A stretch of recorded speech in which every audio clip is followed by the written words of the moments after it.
Setelah kejadian di warung bakso kemarin, hari ini Sinta sudah terbangun untuk kembali melanjutkan aktivitasnya sebagai seorang siswa.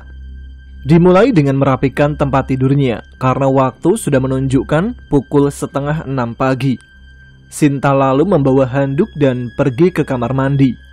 Nampak ibunya juga sudah bangun dan sedang mempersiapkan sarapan pagi. Sudah bangun? Kalau sudah mandi, sarapan ya? Ibu sudah masak buat sarapan pagi, juga buat bekalmu di sekolah, ucap Bu Rani. Iya Bu, Sinta mandi dulu ya, ucap Sinta dan masuk ke kamar mandi. Usai mandi, Sinta langsung mengenakan seragam sekolahnya dan menuju ke meja makan untuk sarapan. Di sana sudah ada Adit, Pak Rudi dan Pak Wawan yang sepertinya sudah sembuh dari sakitnya dan sudah siap untuk mengantarkan Sinta ke sekolah. Selesai sarapan, Sinta berangkat sekolah, tidak lupa berpamitan pada kedua orang tuanya dan segera masuk ke mobil. Pak Wawan pun segera menjalankan mobilnya menuju ke sekolah. Di sepanjang perjalanan, Pak Wawan bercerita pada Sinta bahwa kemarin dia sakit setelah diganggu oleh sosok pocong. Lalu Sinta pun menjelaskan pada Pak Wawan bahwa ada yang tidak beres dengan rumah yang sekarang ditempati mereka. Sinta hanya menceritakan kepada ibunya dan Pak Wawan, karena hanya Pak Wawan dan Bu Rani yang mempercayai penglihatan Sinta yang bisa melihat makhluk-makhluk tak kasat mata. Di sekolah, Sinta sangat giat dalam mengikuti pelajaran, bahkan selalu maju ke depan, sampai-sampai gurunya menggelengkan kepala karena kepintaran dari Sinta di atas rata-rata. Siang itu, Bu Guru Dewi memberikan pengumuman pada murid-muridnya bahwa akan ada kegiatan rutin dari sekolahnya, yaitu kegiatan pramuka yang akan berkemah di sebuah gunung di Sumedang, yaitu Gunung Tampomas. Oke anak-anak, nanti 3 hari ke depan kita akan melaksanakan kegiatan pramuka dan berkemah di Tampomas ya. Harap semuanya mempersiapkan diri, karena kita akan belajar menyatu dengan alam. Kegiatan pramuka ini hanya diikuti siswa dan siswi kelas 3 saja, dan nanti akan dibagi menjadi beberapa regu. Satu regu terdiri dari 6 orang, jadi total semuanya ada 6 regu ya. Siap Bu, ucap serentak siswa dan siswi. Nampak semua siswa-siswi sangat bersemangat karena kegiatan tahunan ini selalu dilaksanakan oleh sekolah itu. Singkat cerita, bel jam 2 siang telah terdengar, menandakan waktunya pulang sekolah. Nampak Pak Wawan sudah menunggu di depan sekolah. Sinta dan Siti berjalan bersama keluar sekolah. Namun, saat hendak keluar kelas, mereka dicegat oleh Ratna, Putri, dan Lisa. Hei Sinta, kamu anak baru, jangan coba-coba ya dekatin Rian, atau kamu tahu sendiri akibatnya. Siti, apa mau saya kerjain lagi? Dikunci di toilet? Siti hanya menunduk takut kepada ketiga cewek ini. Sinta hanya melirik ke Ratna tanpa ada rasa takut sedikit pun. Karena selain cantik dan pintar, dia juga bisa ilmu bela diri yang dipelajarinya ketika sekolah di Bandung dulu dalam kegiatan ekstrakurikuler taekwondo. Siapa yang deketin Rian? Lihat aja enek mau muntah. Jangan sangkut pautkan saya dengan cowok manja kayak dia. Dan jangan berani-berani kamu ganggu Siti, apalagi sampai menguncinya lagi di kamar mandi ya. Kamu akan tahu akibatnya, ucap Sinta menggertak pada trio siswi ini. Sinta pun pergi dengan memegang tangan Siti keluar dari kelasnya. Di luar, nampak Pak Wawan melambaikan tangan ke arah Sinta. Sinta pun mendekatinya dan berkata, Pak Wawan, kita main dulu ke rumah Siti ya. Nanti pulang jam 4 sore aja, karena ada tugas dari sekolah, apalagi mau ada kegiatan berkemah di gunung. Waduh Neng, nanti Bapak bilang apa ya sama Bu Rina kalau telat pulangnya? Ya bilang aja Pak, ada kegiatan sekolah. Nanti Sinta deh yang ngomong ke Bapak sama Ibu. Yang penting Pak Wawan antar Sinta ke rumah Siti. Nanti kita pulang ke rumah jam 4 sore aja, ucap Sinta menjelaskan. Oke lah Neng, siap. Ayo naik. Nanti Neng Siti tolong arahkan ya jalannya kemana. Iya Pak, tinggal lurus aja. Nanti ada perempatan belok ke kanan, lurus lagi sampai nanti ada tukang bubur Pak Haji Jarwo. Nah, di samping itu Mas Siti, ucap Siti menjelaskan. Oke, siap, ayo naik. Setelah beberapa menit, mobil pun telah sampai di depan rumah Siti. Pak Wawan memarkirkan kendaraannya di halaman rumah Siti. Ibu Siti mempunyai warung sembako kecil-kecilan. Sinta dan Siti pun turun dari mobil dan langsung menuju ke Ibu Siti yang bernama Bu Halimah. Assalamualaikum, Bu. Waalaikumsalam. Ada temennya Siti? Siapa namanya? Aduh, si Eneng, meniglis pisan, ucap Bu Halimah. Sinta pun mencium tangan Bu Halimah. Saya Sinta, Bu. Saya teman barunya Siti yang baru pindah sekolah dari Bandung, ucap Sinta. Oh, pantes, meniglis pisan. Ayo atuh masuk. Mau minum apa? Nanti ibu buatkan. Bu, Siti mau es teh aja. Sinta, kamu mau apa? Kalau tidak merepotkan, Sinta mau es teh juga. Gak merepotkan kok, Neng gelis.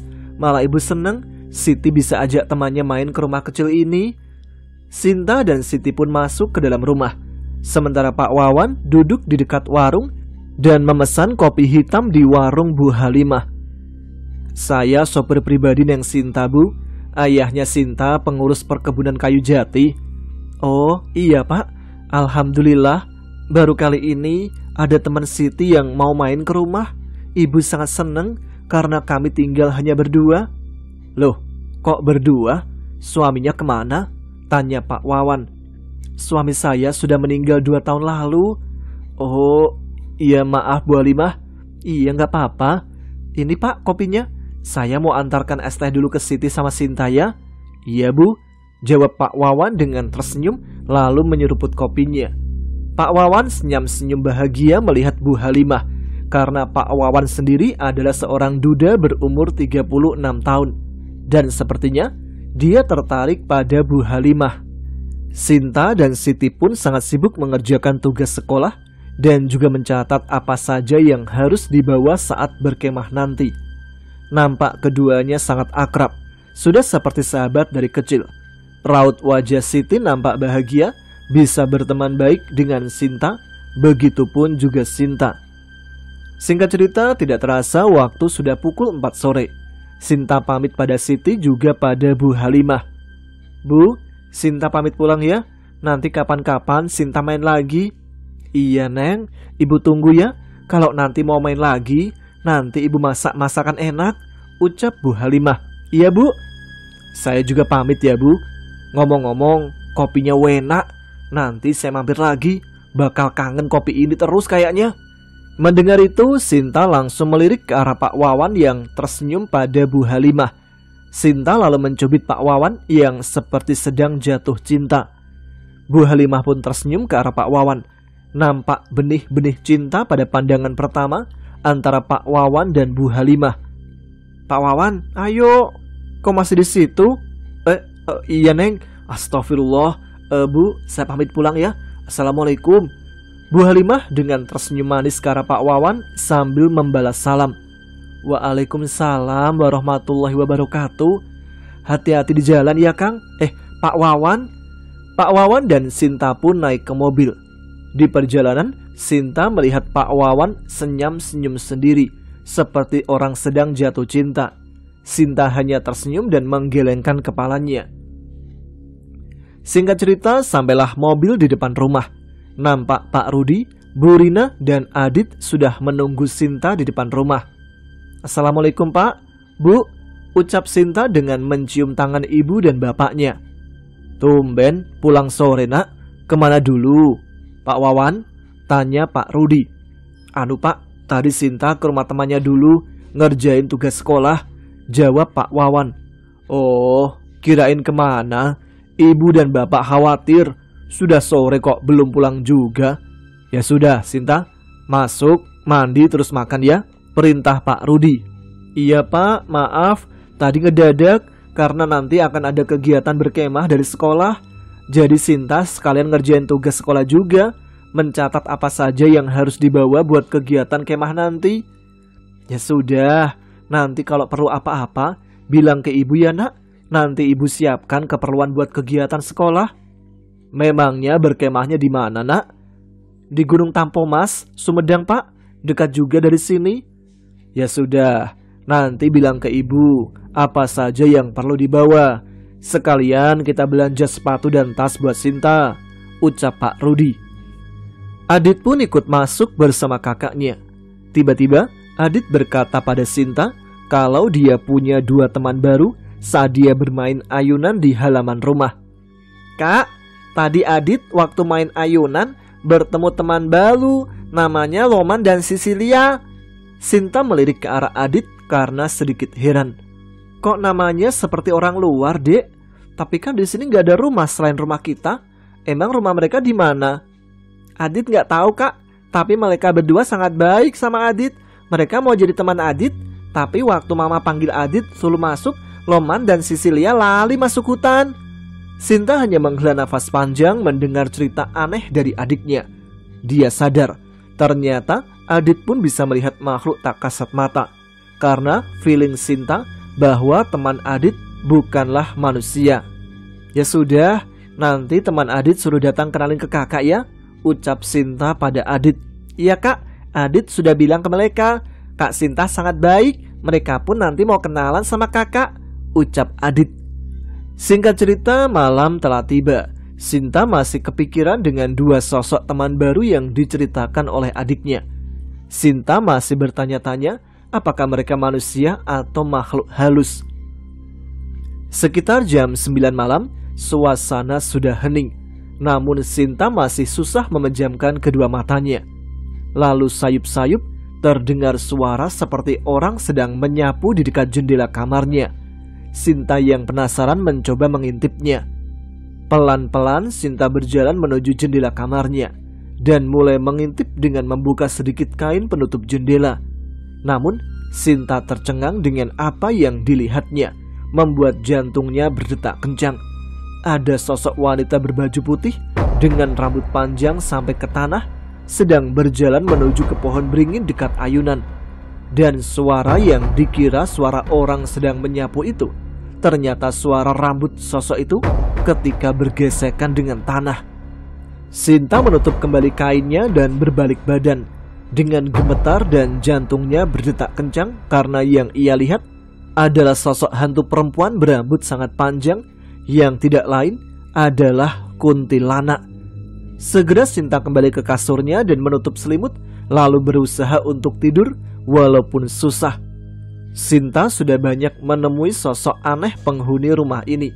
Dari mulai manusia tanpa kepala, sosok genderuwo, pocong dan kuntilanak. Ditambah dengan sosok yang diceritakan adiknya, yaitu Roman dan Sisilia. Akhirnya karena kelelahan dengan tugas sekolah, ditambah juga dengan hal-hal yang mistis, membuat Sinta tertidur. Namun dalam tidurnya, dia malah bermimpi buruk. Sinta berada di sebuah hutan luas yang dipenuhi dengan mata merah menyala, seolah semua mata itu tertuju kepadanya. Tidak hanya penampakan banyak mata merah, Sinta juga mendengar suara-suara yang mengusirnya dari rumah itu, membuat Sinta berteriak kencang sambil menutup telinganya. Teriakan itu membuat Sinta terbangun dengan keringat yang bercucuran. Nampak jarum jam menunjukkan sudah pukul 4:30 subuh. Sinta pun terbangun dan segera mengambil segelas air putih untuk menenangkan diri dari mimpi buruk yang ia alami. Namun, saat Sinta hendak ke kamar mandi guna mengambil air wudhu untuk melaksanakan sholat subuh, dia mendengar suara Adit yang seperti sedang bermain. Sinta mulai menuju ke arah suara Adit berada. Dengan perlahan, Sinta mulai mendekat dengan suara Adit. Dan ternyata dia berada di depan ruang tamu dan sedang terduduk dengan 2 sosok anak kecil. Mungkinkah itu teman baru yang dimaksud oleh Adit, Roman dan Sisilia? Teman-teman Adit memakai pakaian seperti pakaian pada zaman Belanda. Tapi sepertinya keberadaan Sinta diketahui oleh kedua sosok teman baru Adit. Mereka pun melirik ke arah Sinta, lalu beranjak pergi, tapi Sinta mencegahnya. Tunggu, jangan pergi. Kedua sosok itu berhenti, diam dan berdiri, sementara Sinta menghampiri adiknya. Siapa kalian sebenarnya? Tanya Sinta kepada 2 sosok itu. Kedua sosok yang disebut Adit dengan nama Roman dan Sisilia menunduk dan berbalik badan ke arah Sinta, lalu mengenalkan namanya masing-masing. "Maaf kak, nama saya Roman, ini adik saya Sisilia. Saya sangat senang bermain dengan Adit. Kami berdua tidak ada niat jahat, kami hanya ingin bermain kak," ucap Roman yang masih terbata-bata dengan bahasa Indonesianya. "Iya kak, saya Sisilia. Kami berdua tidak jahat, tidak seperti penghuni lain yang ada di sini yang sangat menyeramkan. Kalian berdua kesini? Saya Sinta, kakak dari Adit." Kedua sosok itu berjalan kembali mendekati Sinta sambil menunduk. Sinta mencoba tenang dan akhirnya Roman menadahkan tangan untuk berjabat tangan. Sinta yang sangat paham apa yang diinginkan makhluk itu kemudian memberanikan diri untuk menjabat tangan keduanya. Dan setelah berjabat tangan, sosok itu menatap Sinta dengan tersenyum pucat. "Kak, saya dan Sisilia mau pulang dulu. Saya sangat bahagia bisa kenal dengan kakak." "Sisilia juga sangat bahagia kak. Adit, kakak kamu sangat baik. Benar apa kata kamu, kakakmu sangat baik," ucap Sisilia. Lalu kedua sosok anak kecil itu berbalik badan dan berjalan menuju ke pintu belakang dengan terpaan angin, menghilang di dekat pintu depan. Sinta hanya terdiam memeluk adiknya, dan dia pun sudah berkenalan dengan dua sosok hantu anak-anak Belanda yang seumuran dengan Adit. Siapakah kedua sosok ini sebenarnya? Akankah Sinta mengetahui jati diri dari kedua makhluk itu? Setelah Sinta melihat dua sosok, yaitu Roman dan Sisilia, tiba-tiba Sinta mendapatkan sebuah gambaran masa lalu. Ketika itu, Roman dan Sisilia terlihat bersembunyi. Sementara itu, ayah mereka merupakan pembantu para tentara Belanda. Namun, sikap sang ayah, yaitu Ivan van de Grove, membelot membantu para pribumi karena dia merasa kasihan atas semua tindakan penjajah pada pribumi. Hal itu pun diketahui oleh para tentara Belanda bahwa dia disebut sebagai pengkhianat. Kemudian diburulah Ivan dan keluarganya. Ivan, istri dan kedua anaknya lalu pergi dari rumah berlari menuju hutan. Namun ketika menuju hutan, diketahui oleh para tentara Belanda, hingga tembakan para tentara itu memberondong keluarga Ivan, dan akhirnya semuanya terbunuh. Ivan yang masih dapat bergerak mendekati istri dan anak-anaknya, dan ia merangkul mereka hingga tembakan bertubi-tubi diarahkan kepada tubuh Ivan. Akhirnya Ivan pun menghembuskan nafas terakhirnya dengan mendekap istri dan anak-anaknya. Sinta pun kembali sadar dari lamunannya. Entah apa yang dilihatnya ketika ia melamun. Namun ketika sudah tersadar dari lamunannya, tiba-tiba jendela kamarnya digedor-gedor dari luar. Entah siapa yang menggedornya. Sinta pun memberanikan diri untuk mengintip dari jendela. Langkah kakinya pelan-pelan tanpa suara mendekati jendela itu. Sinta pun mulai mengintip. Namun setelah mengintip, ternyata tidak ada satupun orang yang ada di sana. Namun saat Sinta akan menutup kain penutup jendela kamarnya, tiba-tiba berdiri sosok tanpa kepala dengan berlumuran darah. Dia membawa sebilah golok, membuat Sinta kaget dan terjungkal ke belakang. "Jangan ganggu kami, pergi kau," ucap Sinta ketakutan karena melihat sosok tanpa kepala itu membawa sebilah golok. Sosok itu berdiri dan korden jendela Sinta tiba-tiba terbuka sendiri. Jendela itu terbuka hingga Sinta dapat melihat dengan jelas sosok tersebut. Sosok tanpa kepala itu mengacungkan goloknya ke arah Sinta. Kemudian sosok itu menuliskan sebuah kalimat menggunakan darahnya di kaca di depan Sinta. "Pergi atau mati." Sinta pun langsung bangun dan berlari turut serta membawa adiknya. Sinta dengan tergesa-gesa menggandeng adiknya dan keluar dari kamar menuju ke kamar kedua orang tuanya. Namun anehnya, suasana yang tadinya menjelang subuh saat ini kembali menjadi gelap gulita. Ia tidak tahu apa yang telah terjadi di rumah ini. Sebelum sampai ke kamar kedua orang tuanya, Sinta melihat sosok wanita bergaun putih sedang duduk di kursi tamu, membelai rambutnya yang sangat panjang sampai ke bawah.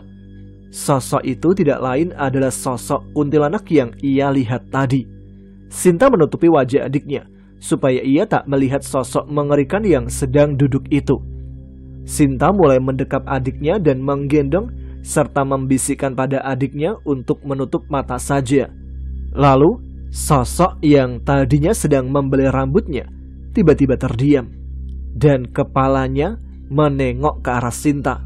Sosok kuntilanak itu menatap tajam ke arah Sinta dengan suara cekikikan khas suara kuntilanak. Sinta kaget dan tidak menghiraukan sosok itu. Dia langsung berlari sambil menggendong adiknya menuju ke kamar orang tuanya.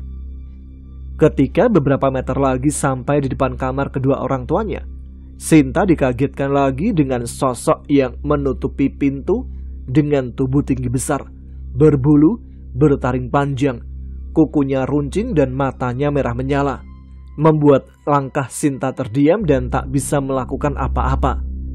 Ketika sosok genderuwo itu akan mendekat ke arah Sinta, tiba-tiba datanglah jin nenek-nenek dari belakang Sinta yang membuat sosok itu mundur ke belakang, lalu menghilang dengan kepulan asap hitam. Sinta melirik ke arah belakang. Ternyata memang sudah ada sosok nenek-nenek. Sinta akhirnya kembali bisa menggerakkan kakinya dan mulai mengetuk pintu kedua orang tuanya.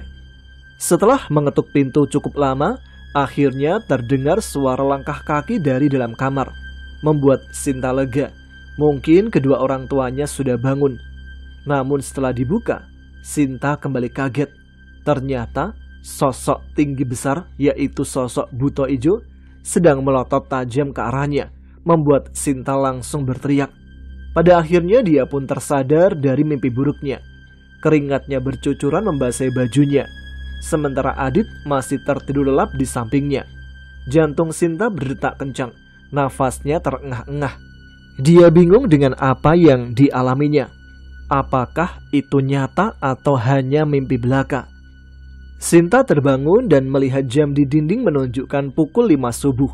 Sinta lalu berjalan mendekati mejanya untuk minum air putih guna menenangkan diri. Pagi pun tiba. Sinta sarapan dan kembali ke sekolah. Sementara ayahnya, yaitu Pak Rudi, kembali ke perkebunan jati. Adit dan ibunya tinggal di rumah saja. Adit bermain sendiri, tepatnya di ayunan.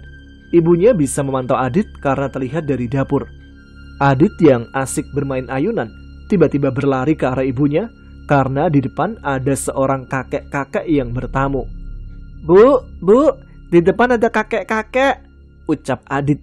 Bu Rina pun ke depan, sementara Adit berjalan di belakangnya.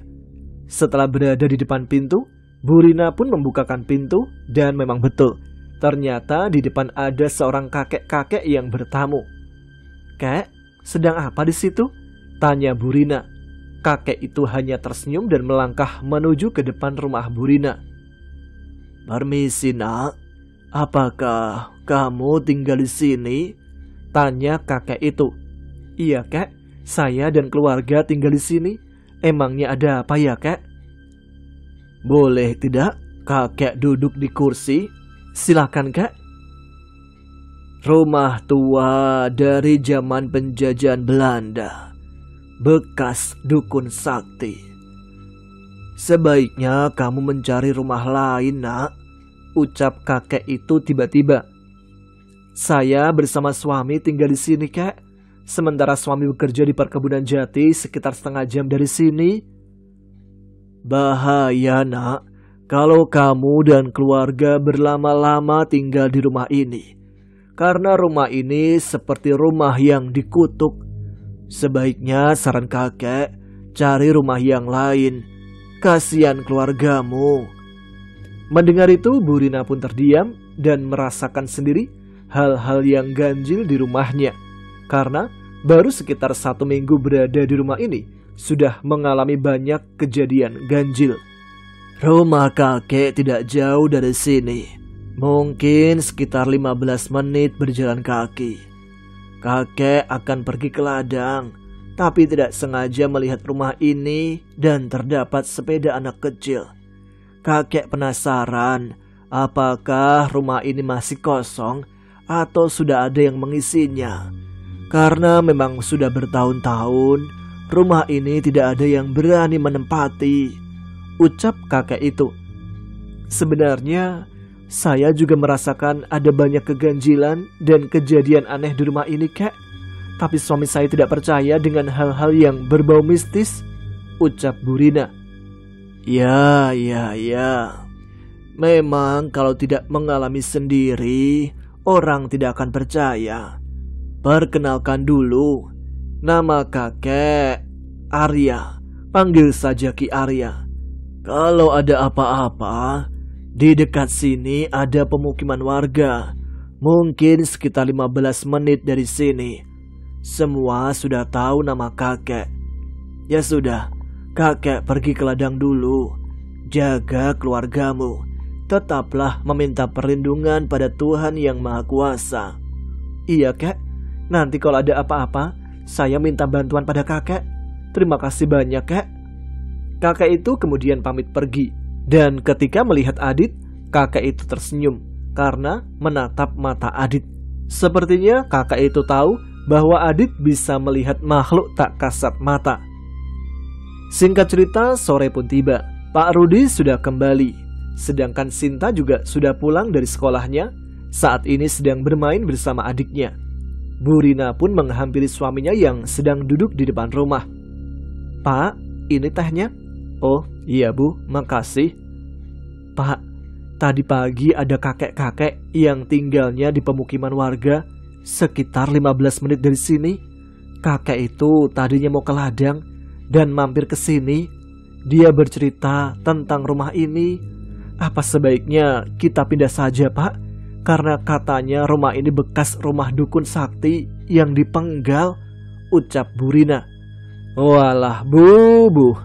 Orang cerita tahayul saja kok dipercaya. Pasti kakek itu hanya nakut-nakutin. Kita sudah tinggal seminggu di sini. Tidak ada apa-apa. Semuanya baik-baik saja. Tidak usah percaya sama hal-hal begitu, Bu. Bu Rina hanya terdiam, tidak berani berkata-kata lagi. Seusai minum teh, Pak Rudi pun masuk ke rumah dan tidak terasa malam pun telah tiba. Pak Wawan, sang sopir pribadi, kembali berjaga di depan rumah. Walaupun sering diganggu oleh makhluk tak kasat mata, namun demi keamanan keluarga Pak Rudi, Pak Wawan memberanikan diri. Suasana malam itu sedikit mencekam, ditambah sedang bulan purnama yang bersinar terang. Lolongan suara anjing hutan silih bersautan, angin meniup dedaunan di samping rumah Pak Rudi. Pak Wawan yang hanya memakai sarung dan senter di tangannya, ditemani kopi dan singkong rebus, menyalakan senter mengarah ke segala arah karena ditakutkan ada maling masuk. Sementara itu, Sinta di kamarnya hanya sendiri dan sedang asik membaca novel. Tepat malam itu pukul 9 malam, Sinta melirik ke jam dinding, menandakan waktu sudah sangat malam. Memutuskan mengakhiri membaca novelnya dan dia pun mematikan lampu untuk tidur. Suara lolongan anjing hutan masih terus bersautan. Pak Wawan yang berjaga pun terus memegang pundaknya karena bulu kuduknya terus berdiri. Aduh, kok malam ini sangat menyeramkan. Mana bulu kuduk berdiri terus? Semoga makhluk di sini tidak mengganggu saya lagi, ucap Pak Wawan yang mengarahkan senter ke segala arah. Sayup-sayup terdengar di telinga Pak Wawan seperti ada seseorang yang sedang menyapu di pinggir rumah dekat ayunan. Pak Wawan memberanikan diri untuk berjalan mendekati karena dia penasaran dengan suara orang yang sedang menyapu itu. Seperti ada suara orang menyapu. Siapa sih malam-malam nyapu? Mana bulu kuduk terus berdiri lagi? Ucap Pak Wawan yang bergetar ketakutan. Pak Wawan pun memberanikan diri berjalan dengan pelan-pelan. Dia terus mendengarkan suara orang yang menyapu di samping rumah. Dan sampailah dia di samping rumah dan mengarahkan senter ke setiap sudut. Namun Pak Wawan tidak menemukan siapapun. Aneh, perasaan tadi di sini ada orang sedang menyapu, tapi kok nggak ada siapa-siapa. Hi, ucap Pak Wawan. Walaupun sudah mengarahkan senter ke segala arah, namun tidak ada satupun tanda bahwa ada seseorang di sana. Namun tiba-tiba dia dikagetkan dengan bau kembang melati. Loh, kok malah bau kembang melati? Perasaan di sini nggak ada pohon bunga melati. Baunya menyengat sekali, ucap Pak Wawan. Pak Wawan pun tersentak kaget ketika dia mendengar suara cekikikan perempuan. Membuat Pak Wawan tidak bisa bergerak sedikit pun, karena sumber suara berada di atasnya, yaitu di genteng rumah. Bergetarlah seluruh tubuh Pak Wawan ketika mendengar suara tertawa mengerikan yang ada di atasnya. Sedikit demi sedikit, kepala Pak Wawan mendongak ke arah atas. Dan betul apa yang ada di pikirannya. Sosok kuntilanak sedang duduk di atas genteng rumah dengan suara tertawa cekikikan. Sontak Pak Wawan mengeluarkan keringat dingin. Mau melangkah pun seperti terasa berat. Tapi dia mencoba untuk terus melangkah menjauhi sosok kuntilanak itu. Dan akhirnya Pak Wawan bisa sampai ke depan rumah dengan keringat bercucuran dan jantung berdetak kencang. Dia lalu mengambil air putih yang sudah dia siapkan di gelas dan sedang mencoba untuk menenangkan diri. Namun, belum juga hilang rasa takutnya. Kembali dia kini mencium bau bangkai dan bau amis darah. Ketika Pak Wawan menoleh ke belakang, tampak ada sosok berpakaian serba hitam. Dan alangkah kagetnya ia. Ternyata sosok itu tidak memiliki kepala. Pak Wawan yang kaget lalu berlari. Tapi sosok tanpa kepala itu berjalan untuk mengejar Pak Wawan. Pak Wawan terus berlari menuju ke pemukiman warga, walaupun sangat jauh. Tapi dia mencoba terus berlari untuk meminta bantuan dari para warga yang ada di sana. Sosok tanpa kepala itu terus mengejarnya, dan juga ikut terdengar suara cekikikan kuntilanak seolah-olah mereka berdua sedang mengejar Pak Wawan. Di jalan yang gelap ketika Pak Wawan terus berlari menuju ke pemukiman warga, tiba-tiba sosok pocong menghadangnya. Sosok itu melayang, mengambang, berdiri di depan Pak Wawan. Sontak membuat Pak Wawan syok dan bergetar. Namun, tidak menghiraukan sosok pocong itu, Pak Wawan terus berlari dengan memejamkan mata, karena sosok itu berada persis di depannya. Langkah kakinya semakin kencang dan sekian lama berlari, akhirnya Pak Wawan sampailah di pemukiman warga. Nampak ada gubuk bilik dan ada kakek-kakek yang sedang duduk di sana. Pak Wawan pun menghampiri kakek tersebut. Melihat Pak Wawan berlari ke arahnya, kakek itu seolah tahu apa yang ada di belakang Pak Wawan. Sontak dia berdiri dan berjalan menuju Pak Wawan. "Cepatlah ke sini, Nak." "Kek, tolong saya, Kek. Saya dikejar makhluk-makhluk mengerikan. Banyak sekali, Kek. Tolong saya, Kek," ucap Pak Wawan ketakutan. Kakek itu lalu mengeluarkan sebilah keris di punggungnya dan mengacungkan ke atas, sementara Pak Wawan ketakutan berada di belakang kakek itu. Nampak sosok berdiri, hantu tanpa kepala di depan. Kuntilanak, pocong, genderuwo berada di belakang sosok tanpa kepala itu. Namun dalam sekejap, sosok itu hilang seperti tertiup angin ketika kakek tua itu mengacungkan keris ke arahnya. "Alhamdulillah, Kek. Terima kasih. Kalau tidak ada kakek, gak tahu nasib saya seperti apa," ucap Pak Wawan dengan wajah pucat dan gemetar. "Tidak apa-apa, Nak. Ayo, kita ke rumah kakek saja. Malam ini kamu tidur di rumah kakek saja. Nanti pagi-pagi baru kamu pulang ke rumah." Mereka berdua pun berjalan kaki menuju ke pemukiman warga. Dan terlihat rumah bilik bambu panggung khas rumah-rumah Sunda. Ki Arya mulai masuk ke dalam rumah diikuti oleh Pak Wawan. Mereka berdua pun masuk dan duduk di dalamnya. Ki Arya mulai membuka obrolan perihal rumah tua angker tempat tinggal Pak Wawan. "Sebenarnya saya sudah mengingatkan pada seorang perempuan penghuni rumah tua itu agar dia dan keluarganya segera mencari tempat yang lebih baik, yaitu dekat dengan pemukiman ini." "Oh, itu majikan saya, Kek. Namanya Bu Rina. Kalau boleh tahu, sebenarnya apa tujuan makhluk halus itu yang selalu mengganggu, Kek?" ucap Pak Wawan. "Dahulu kala pada zaman penjajahan Belanda, rumah itu adalah rumah seorang dukun sakti. antek para Belanda. Leluhur saya yang memenggal kepala dukun itu karena dia sudah banyak berulah. Sihirnya membuat warga tidak tenang. Ki Sardi adalah nama dukun itu. Dia sangat sakti, bahkan mempunyai ilmu rawa rontek. Kamu tahu kan ilmu rawa rontek itu seperti apa? Apabila terputus anggota badannya, dapat menyatu kembali jika masih menempel pada tanah. Iya Ki, saya paham. Saya pernah mendengar ilmu mengerikan itu. Kalau dukun sudah menguasai ilmu itu, berarti ilmunya berada di tingkatan yang tinggi. Leluhur kakek menebas kepala dukun itu. Lalu kepalanya dibungkus dengan kain kafan yang telah dibacakan doa.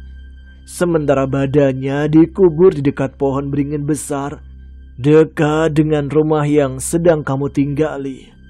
Kalau sampai dia tahu letak di mana kepalanya tersimpan, dia pasti bisa bangkit lagi. Jiwanya sudah bukan manusia, melainkan iblis, ucap Ki Arya. Tapi kok badannya bisa bangkit lagi, Kek? Kalau tidak ada orang yang membangkitkan tubuh pengguna rawa rontek? Ki Arya menghela nafas panjang. Mungkin saja ada seseorang yang membangkitkannya dengan mantra sihir. Itulah mengapa dia membutuhkan menyerap sari pati manusia yang masih hidup untuk mempertahankan tubuhnya agar bisa tetap hidup. Maka dari itu, segera pergi dari sana. Kalian tidak akan aman jika masih berada di sana. Tapi Kek, bos saya yang bernama Pak Rudi itu tidak percaya dengan hal-hal seperti itu. Bos kamu emang anjing. Wah, endingnya ngeri. Yaudah, sampai sini dulu cerita kali ini dari kiriman Mas Hendra Supriyatna tentang sebuah rumah angker yang berada di daerah Indramayu dan Sumedang. Ternyata sang dukun sakti itu yang sudah dipenggal kepalanya mencoba untuk bangkit. Dan ada seseorang yang mencoba untuk membangkitkannya. Kira-kira siapa ya? Kita simak terus cerita selanjutnya. Jadi nyalakan notifikasinya biar tidak ketinggalan. Like jika kalian suka. Subscribe channel ini bila belum. Dan juga tuliskan komentar, tunjukkan eksistensi kalian. Sekarang saya Tama harus pamit. Kita jumpa lagi di episode selanjutnya. Selamat malam, selamat beristirahat. Wassalamualaikum warahmatullahi wabarakatuh.